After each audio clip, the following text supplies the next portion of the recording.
You guys, I have a little treat for you guys. This is random, but enjoy this Max marathon. As always, thank you for the members. You guys are beautiful. And thanks to literally everybody that tunes in. I am going to be back in just a few hours with a brand new video. I hope you guys enjoy this one. Let me know down below. I'll see you soon. George, you're fired. What? No, come on, man. Don't do this. I'm not in front of my kid.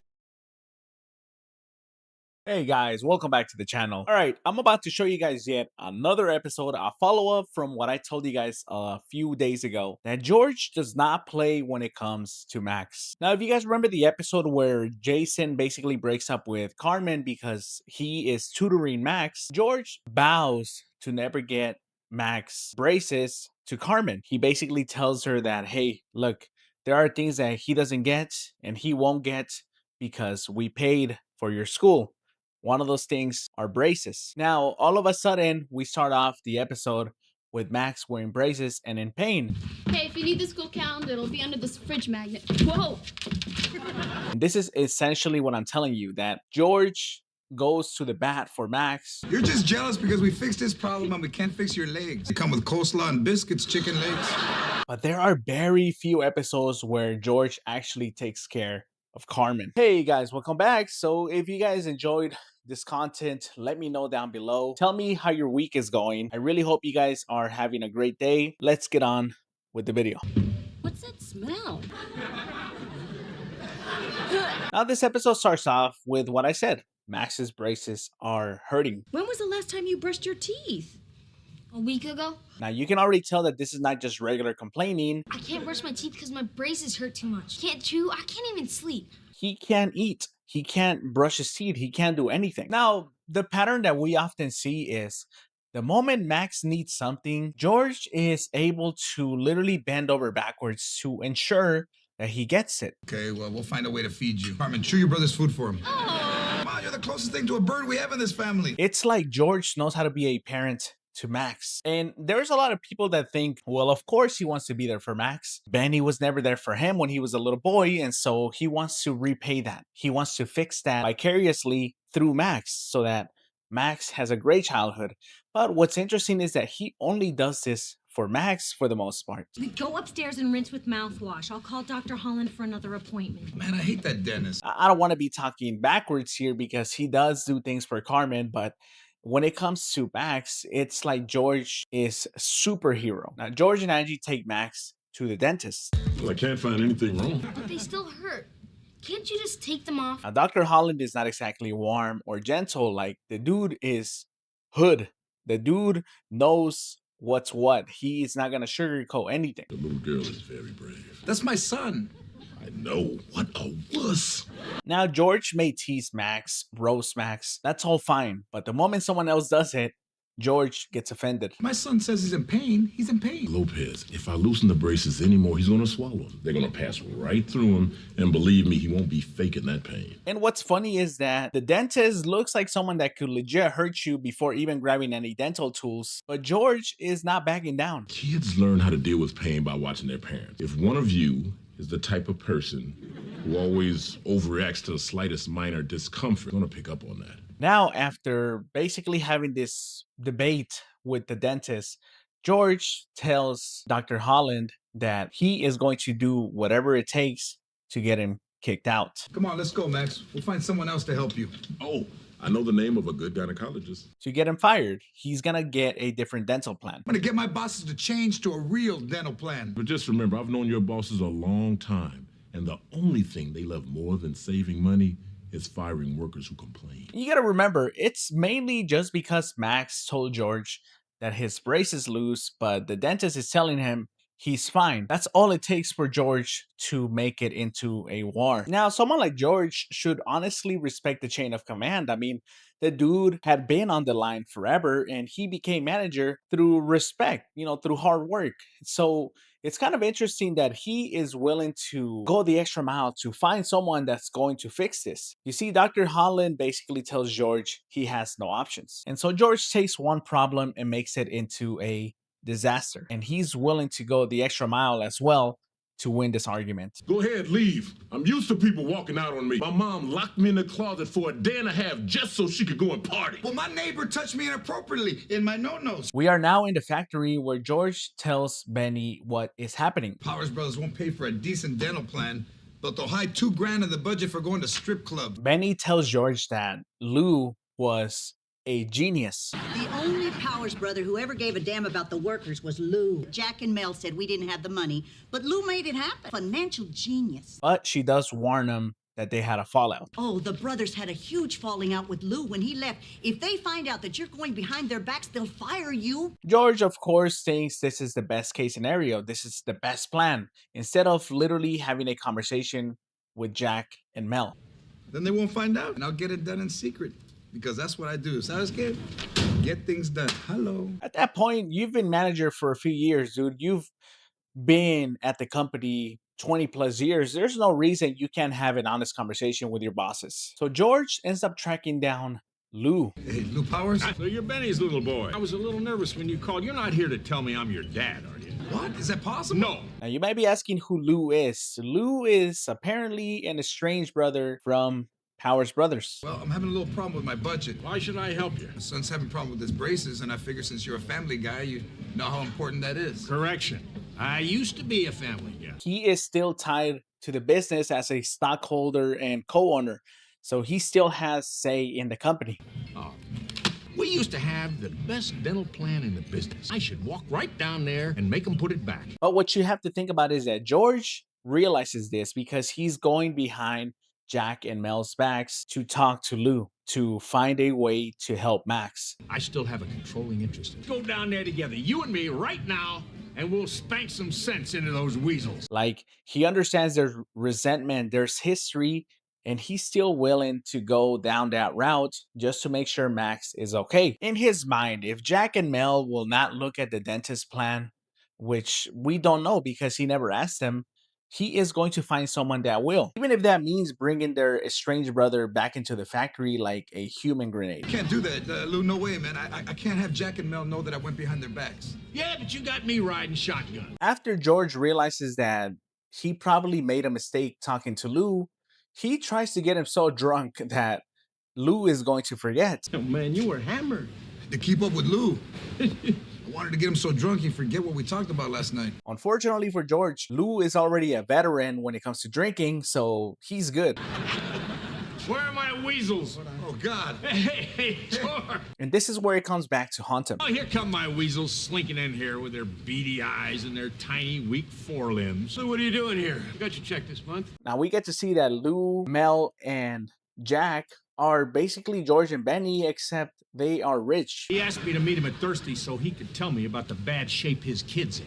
They are just as petty and unresolved as everyone else on the show. And George thought he could have his cake and eat it too. Like, I can talk to Lou, Lou can help me behind the brother's back, and Max is good, and I'm good. You don't have to kiss up to these guys anymore, man. Call them weasels. Oh, come on, George.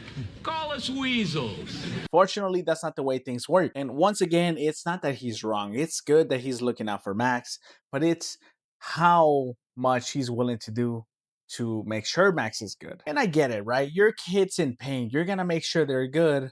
Why not go out of pocket? Why do you have to put your job on the line because of what your kid is telling you? Then the episode hits George with a twist. He was eating beef jerky. And I don't know why George was not able to put 2 and 2 together. Well, thank God you came down here instead of calling, because that's the kind of thing you need to hear in person. So it was a girl. I just wanted my braces off because I didn't want Jenny Gomez to see my mouth. Who the hell is Jenny Gomez? Max literally just wanted to take his braces off for a girl. And this is the point of the episode. George risked his entire career because Max lied about a girl. Hey, man, I'm in trouble at work, and this is all because you got the hots for a 12-year-old? I don't think you understand. I love her. And it's funny because George basically has treated Max like he's a victim of the healthcare system when literally he's just being a teenage boy. Want to know what love feels like? Go get your braces tightened, huh? And when they hurt, tighten them some more. Burn all your money and wave goodbye to fun and get ready to spend the rest of your life listening. But this is what happens when you're doing way too much for your kid, bro. Like, he went into defense mode so quickly. Now George basically has to save face and tell them that this was all a plan. He just wanted to get them together. I can do whatever I want, so screw you. Look, guys, I made it up. So if you're gonna be mad at me, do it as a family because that's what you guys are. To reconcile. But if you know the Powers brothers, you know they're not gonna let it go that easily. Weak, George. Very weak. And so we get to the final scene where George is fired. You can't fire my dad. It wasn't his fault. I liked a girl, so I lied. All in the name to teach Max a lesson. Your lie cost your dad his job. If I did that, make me feel like crap. I don't know why he has to do Angie dirty, bro. Like, you're literally telling her to play along. How are we gonna pay our mortgage? How are we gonna eat? We're gonna end up on the street.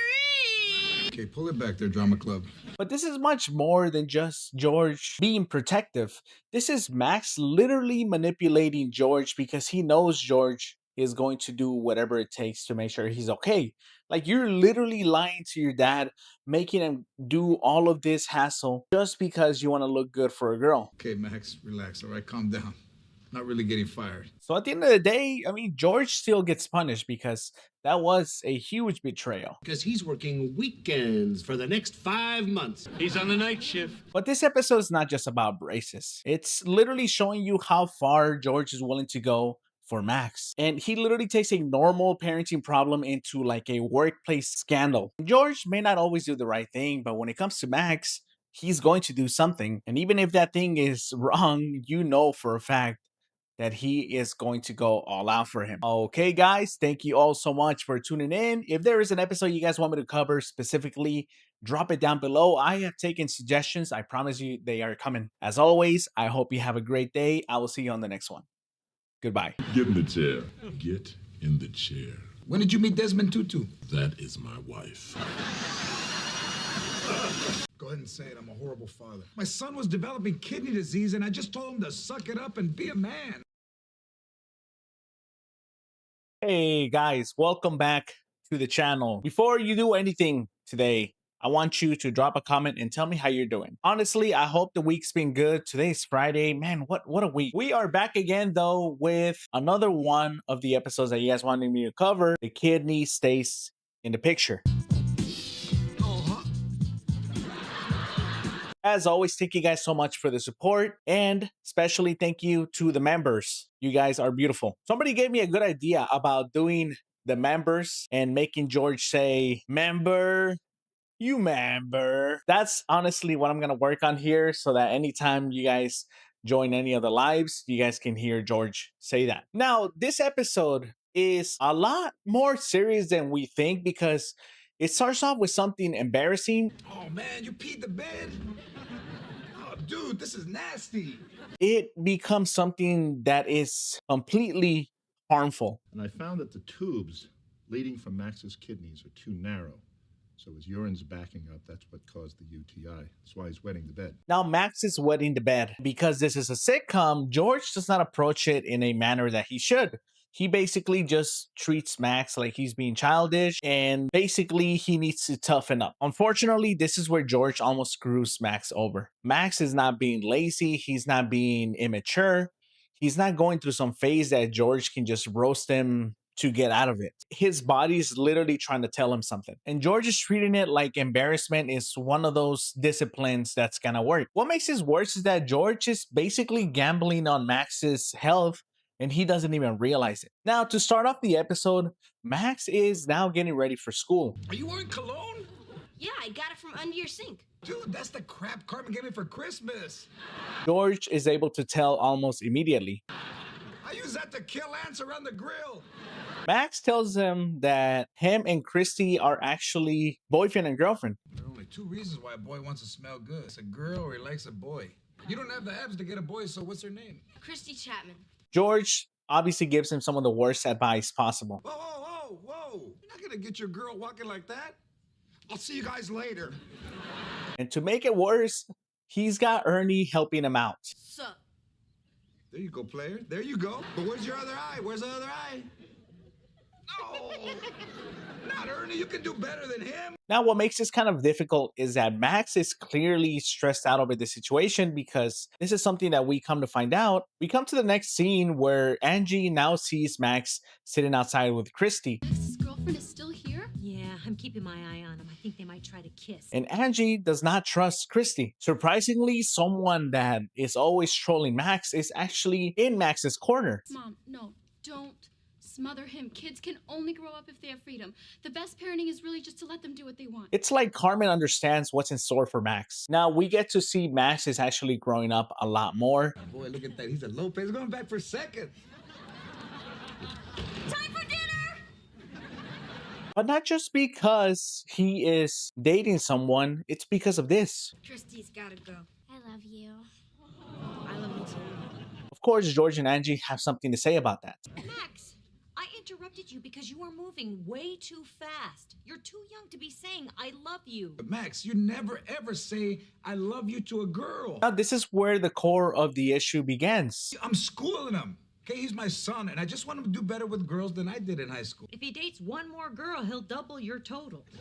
I shouldn't even say core. I feel like this is just the beginning of it. It's 2:30 in the morning, man. What are you doing with those sheets?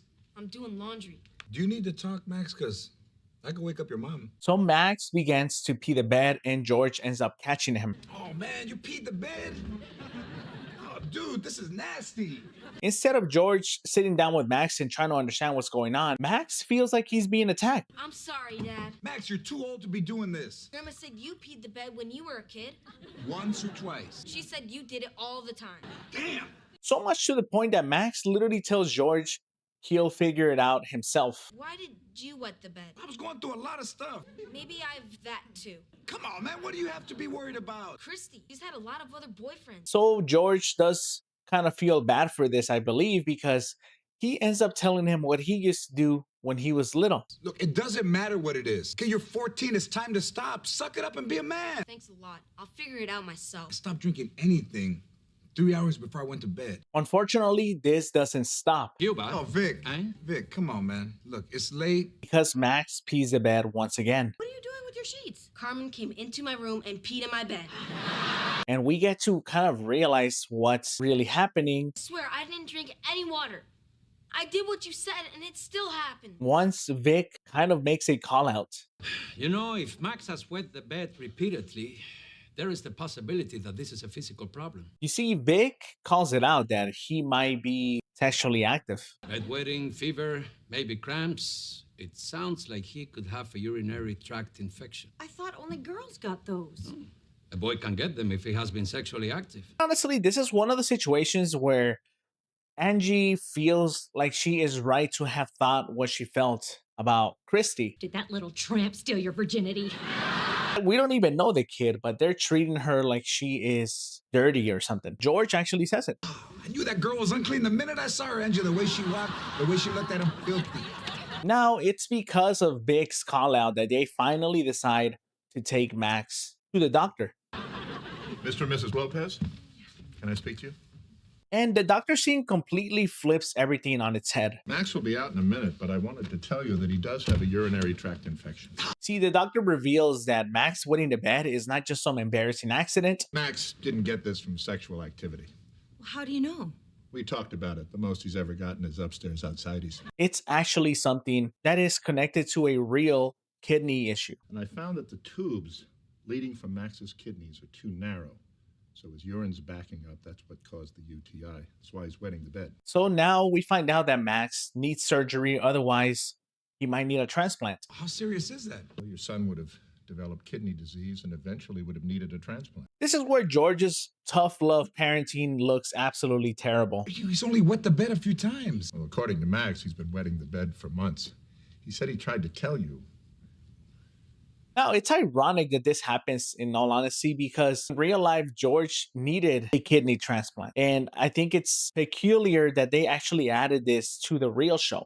George's kid needing a kidney himself, or rather save them from needing it. The reason it's kind of ironic is because we're literally watching George Lopez ignore the beginning of what could have been a crazy situation for Max, like legit signs that destroy George's real life. It's like if you're writing the script, why wouldn't you write it better?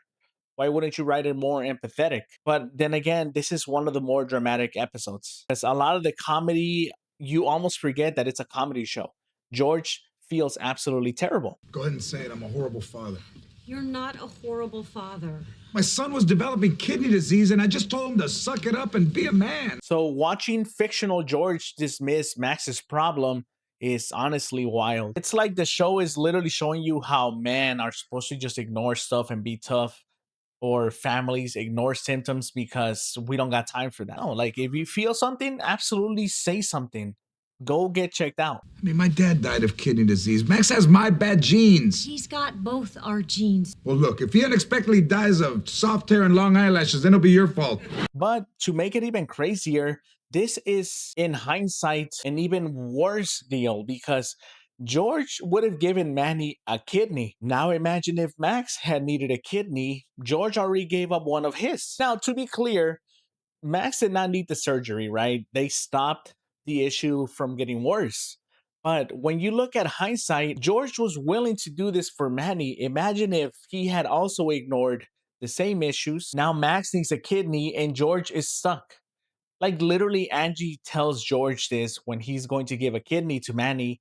What if one of the kids gets sick and they need a kidney? When I said to suck it up and be a man, I was wrong. Yeah, you were. You know, it's just sometimes I'm winging this stuff because I didn't have a dad. It's okay. No, it's not. I'm telling you, it's dark. You try to talk to me about something and I wouldn't listen to you. Okay, so from now on, whenever you want to talk to me, I'll listen, okay, no matter what it is. This episode works because it shows one of George's biggest flaws as a father. There is something bothering me. Is my head gonna balloon up like yours? I mean, how did that happen? He loves his kids, but he does not always listen to them. Why don't you try staying dry for 2 days before you're taking shots at me? George thinks being a good dad means making Max strong, but in this case, taking Max seriously would have made him an even better father. It's like he turned a medical symptom into some masculinity test. And when you connect this to George Lopez's real life problems, this episode becomes even more impactful. And look, for the most part, we're used to George's tough love parenting.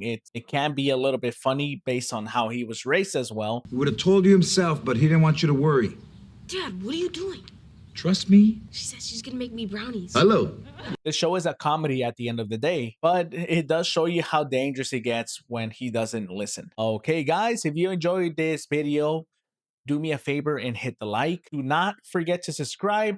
Also, if you're a member, thank you guys so much for the support. Hope you have a great Friday. I will see you on the next one. Goodbye. Since when does it make you a good mother to die with your son? I like going to the factory and hanging out with Dad. What's wrong with that? Hey guys, welcome back to the channel. I really do hope you guys enjoyed the stream yesterday. It was a lot of fun. That's the biggest point about streams, by the way. I just want to hang out with you guys, talk to you guys, and see how you guys are doing. It's a way to unwind, much like these videos. As always, if there are different things that you guys want me to cover, let me know down below. I'm just gonna let you guys know really quick. That is the goal for the channel. I want to expand. I want to do more charity stuff. I want to work with people. I want to make people's lives a little bit better, one day at a time. But that is the goal. All I ever ask is just support. You guys just watch and spread the love. As always, though, if there is an extra episode you guys want me to cover, drop it down below.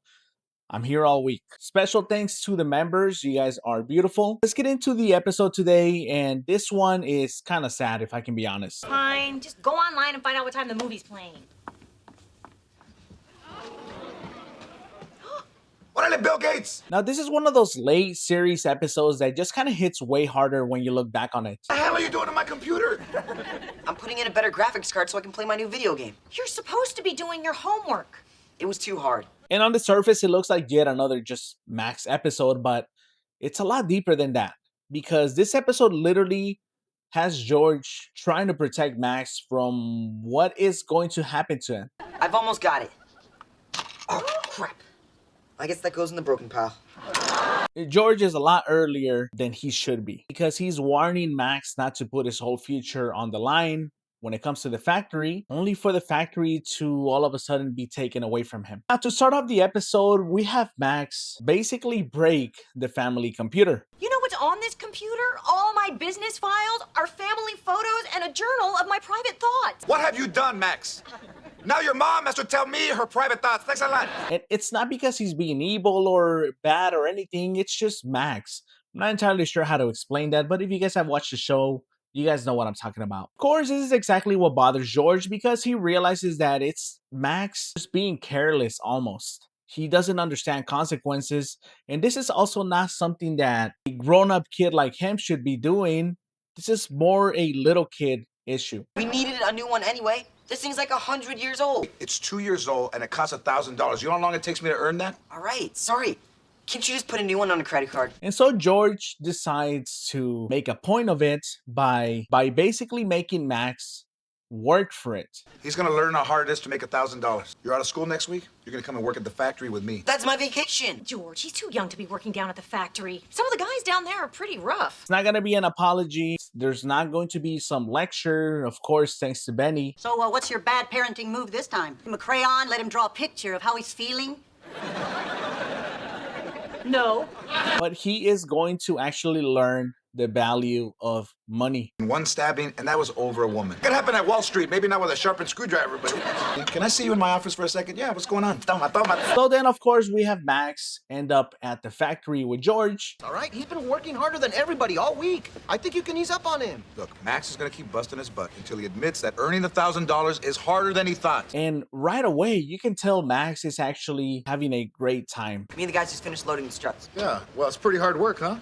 Anything you're ready to say? Just tell me what to do before Fancy here cracks the whip. I heard that down on the loading dock. What does that mean? Looks like he is obviously struggling because it is his first job, but at the end of the day, you see a lot of improvement in Max, in his attitude, in his behavior, in his confidence. Hey, Mom. How you doing, honey? You know, Dad was right. You've got to work hard to make $1,000. And initially, it seems like George was right. It seems like George actually had a point to prove here, and he proved that point. But of course, it's a Lopez episode, and it's gonna backfire. Working here was a good idea. And now maybe you understand why we want you to do well in school. That way you don't have to kill yourself doing this kind of hard work when you grow up. You see, George is trying to show Max how difficult it is to make a check, but it backfires because Max actually enjoys working. Are you kidding? This is a great job. I want to quit school and work at the factory forever. He enjoys working there so much that he's actually thinking about quitting school. He feels like the factory is his future. Now, back at the house, they continue to have this argument because Angie is telling Max there is no way he's going to quit school to go work at the factory, as his future is to go back to school. Please talk some sense into your son. Max, there is no way you're dropping out of school. But I have to start making money right now. Social Security is a pyramid scheme being gutted by the baby boomers. Max does not understand this because if it worked out for George and Benny, why can it not work out for him? And it sucks because you do see Max and his demeanor is sad, straight up sad, just because now he can't go work at the factory. The episode makes it a little bit more emotional too because it's not just the fact that he feels better about himself for accomplishing things. It's also the fact that he gets to hang out with George. I like going to the factory and hanging out with Dad. What's wrong with that? And if you know this last season, Max and George are more or less how George and Carmen were, except without all the arguments and everything, but they are very detached. And it's kind of sweet thinking about the fact that Max thinks about the factory, but more the fact that he gets to spend time with George. Unfortunately, though, the lesson was supposed to show Max pressure, but instead, it gave him freedom. George and Angie do have an argument about this because George is kind of right. You can't make Max go to school. Maybe we should listen to what he's saying, Angie. You know, maybe college isn't right for Max. And we tried to help him with school, and that hasn't worked out. The kid I saw this week was a different Max. He was working hard, and he was happy. He has to want to do it. Don't you want him to do better than we did? Yeah, I do, but he has to want to go to college, too. What was the last book that Max read on his own? Let me give you a hint.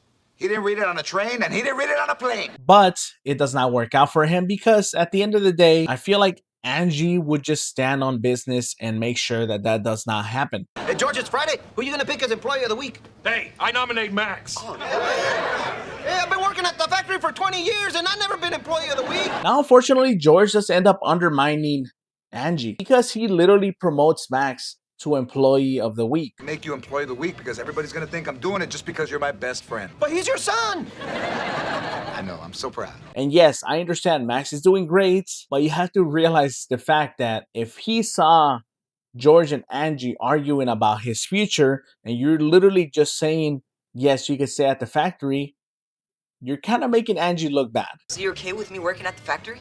I made you Employee of the Week, didn't I? Congratulations. What do I win? A night with Gina. Shouldn't a night without Gina be the prize? Now everything is all fine and dandy until George has a vision. I've been working at the factory for 50 years. When is it gonna be my turn? Taking next week off, so you're a sure thing. They're automating the factory and we're all losing our jobs to robots. He realizes that the factory world is not safe. I say we go over there, bar, and kick some robot ass. Are you crazy? You want to go to the Robario at this time of night? Get a drive-by laser? He realizes more than likely how hard he had to work to get to where he is. And what sucks is that Max is only looking at how George's future is right now. He doesn't think about all the struggle that he had to go through. And to be honest, he doesn't think about the luck that George must have had to get to where he is.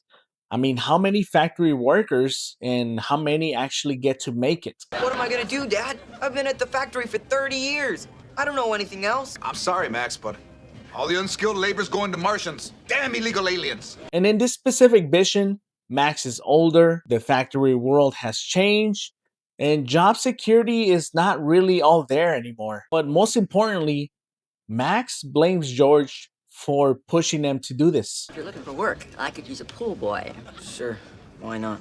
Max, what are you doing? I have no options, Dad. Thanks a lot. And the biggest thing is George's guilt. His conscience will not let Max just have it harder. At the end of the day, you want to do better for your kids. And I feel like George is as mature as he gets in this episode. I'm heading back. Thanks for lunch, George. Where's Max? Oh, Frank gave him a ride back to work. Everything okay? I gotta get him out of that factory. Now, because of this vision, George ends up making a tough decision. Congratulations. I added up your hours, you paid up the computer, you learned your lesson, you're fired. Fired?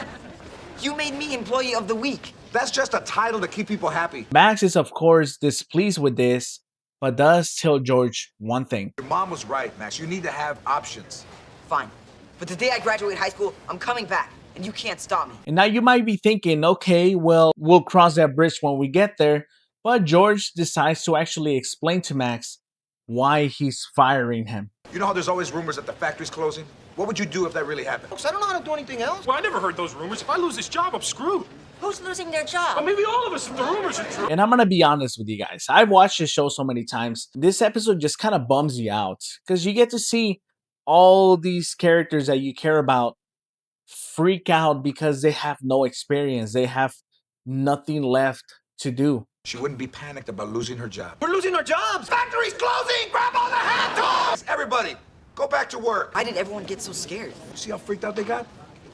Want that to be you? Seeing them realize that their life is more than likely going to be destroyed by the fact that they lost their job is kind of terrifying, honestly, especially when you think about it in a real world. There's so many people that have very little experience, and that's all they do because they just want to give their children more chances in life. But I mean, what happens when that one person is out of a job or something happens? So this is enough to give Max a wake-up call. Everyone's still freaking out. I think I want to go to college. That's great, Max. You've been a hell of a son. Wherever you end up, they'll be lucky to have you. As he ends up telling George that he wants to go to school. But just like that, what George is trying to protect Max from is actually going to happen to him. I tried to teach Max a lesson and boom, everybody went nuts. How'd you find out? Just got bought out by a big Mexican corporation, Aero Mayan. They're cutting everybody loose, moving the factory down to Mexico. And I gotta say, I know a lot of you guys make this point. It's a business, right? The Powers brothers have to run a business. The fact that Mel is so quick to just sell because of money, it didn't even make sense for his workers. It looks like the factory is kind of small, if I can be honest too. It doesn't make sense, at least emotionally, how Mel would just flat out pull the rug from under all his factory workers just to get even more rich. At this point, you have to kind of think about the fact that they probably have made the Powers brothers rich already. But that's neither here or there. At the end of the day, George is now out of a job. Rumors are true? Oh, yeah. They backed up the peso wagon and let me go loco. Sorry, George. And exactly what he's trying to protect Max from is what just happened to him. And it really sucks because George is proven right, but in the worst way possible. Alrighty guys, that's gonna be it for me today. If you guys enjoyed this episode, let me know down below. Let me know how you're doing today as well. As always, thank you for the support. Your son is so adorable. He gets his good looks from his papacito. It's called menopause, not men. Keep going. No more eavesdropping. It doesn't hurt anybody. Christmas is coming up. I'm tempted to tell Santa and let him deal with you. No, please don't tell Santa. I'll stop.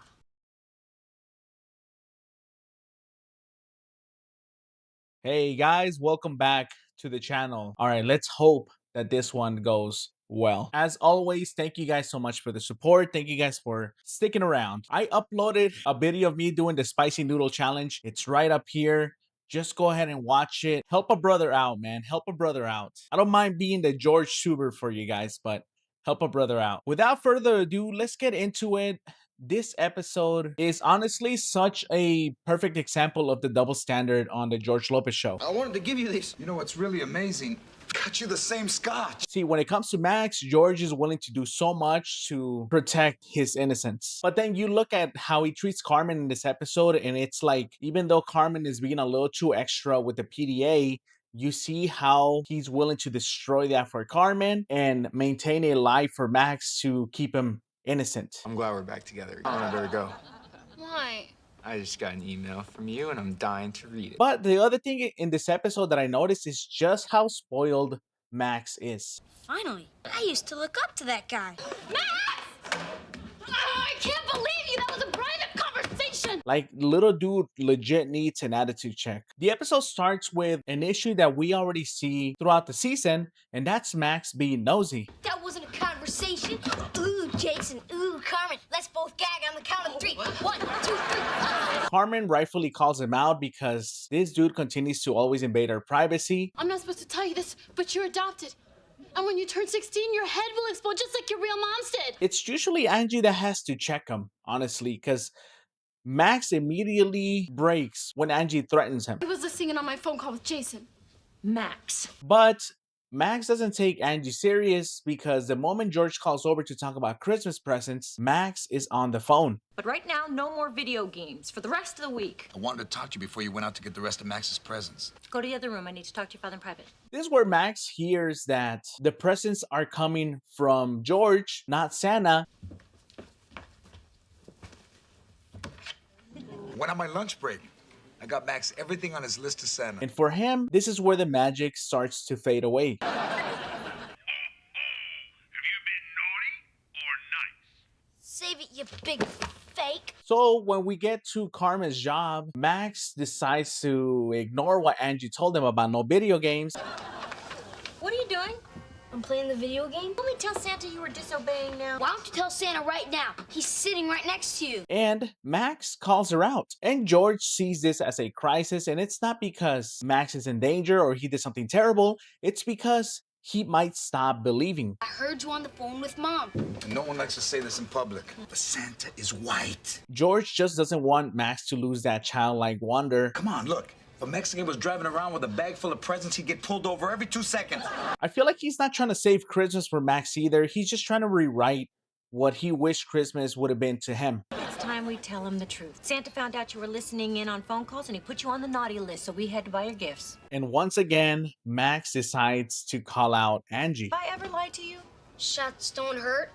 It doesn't matter if you win or lose. Dyslexia is a gift. It's like Max doesn't respect Angie as much as he respects George. Max, what are you doing? That ball is keeping me up. I'm gonna sneak downstairs and catch Dad putting out all the gifts. One of the things that I want to point out here is the fact that Carmen is honestly a little too over the top with the PDA. I mean, Jason himself is uncomfortable with it. And as much as I don't want to defend Carmen, this is still teenage behavior. She's dating her boyfriend, they're kissing. It just seems kind of odd that she does this in front of her parents. At the end of the day, Max's childhood is protected while Carmen's adolescence is policed. Now, unfortunately, Max gets bullied for believing. Dad's full of crap. Just did it to keep you believing in Santa. Give me that. Make me.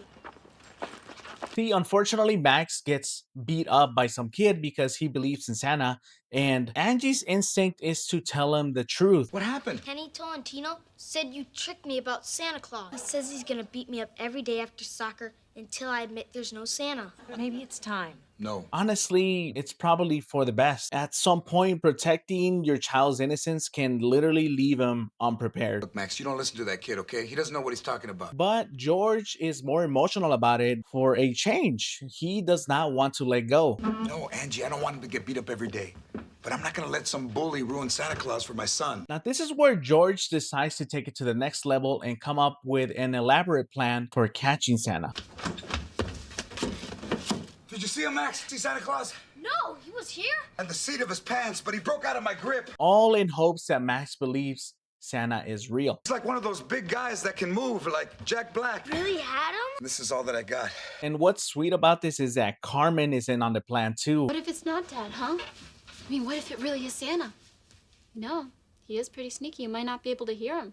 Well, I'll hear him. Carmen still looks at Max as a little brother. I put habanero sauce in the cookies. Santa takes one bite, fly back to the North Pole on his own butt power.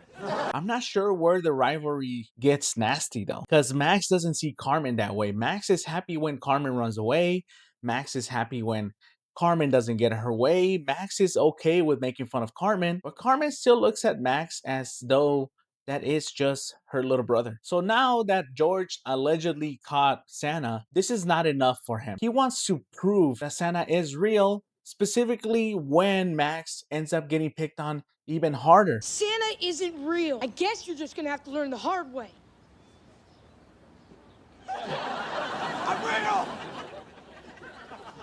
This is actually an interesting thing to take a note on. When Carmen got in a fight, Angie exploded. George was just happy that Carmen was a scrapper. But in this case, Max got hurt way worse, and Angie is kind of chill about it. George, unfortunately, is the one that decides to take it up a notch. Like, it's so crazy that he goes the extra mile, literally assaulting a child just to make sure Max believes. Imagine if he put in this effort into making Carmen feel good. Imagine if he put in this effort and this risk into working on his marriage. Crazy, right? Just ran an errand with Ernie. Okay. It's the truth. That's where I was. Call him. I'll tell you the same thing. Christmas Punch looks like a simple Christmas episode, honestly. I know it was you, Dad. Kenny tried to beat me up today, and some guy dressed as Santa Claus pushed him into the bushes. The whole difference though here is that when it comes to Max, George fights to keep him young. That couldn't have been your father because as an adult, he knows it's illegal to assault a minor. And with Carmen, he fights to keep her from getting older, I suppose. I got this! Isn't a defense in a court of law. And he treats Carmen's teenage years more like they are a threat, like she's on the verge of doing something crazy, and perhaps he was right about that. You're old enough. I guess it's time we had this talk. Don't talk to me. Talk to Santa. He's the one that's gonna be mad at you. But it also shows like a blind spot. He wants to give Max the childhood that he never had. You can't just dress up like him and go pushing kids into bushes. But he doesn't realize that Carmen also needs something too. First you tear his coat and then this. What scares me the most is you're not even thinking. And that's respect. And a father that understands that growing up is really not the same thing as doing something wrong. You know what? And I'll write a letter tonight to Santa and explain the whole thing. Alrighty guys, if you enjoyed this video, as always, thank you so much for tuning in. If you guys have any other episodes you guys want me to cover, drop them down below. I just want you guys to know that because these videos sometimes get taken down, I have to be a little bit careful how I do that. With that being said, expect different type of content. Stay for the ride. Thank you guys so much for the support. I will see you on the next one. Goodbye.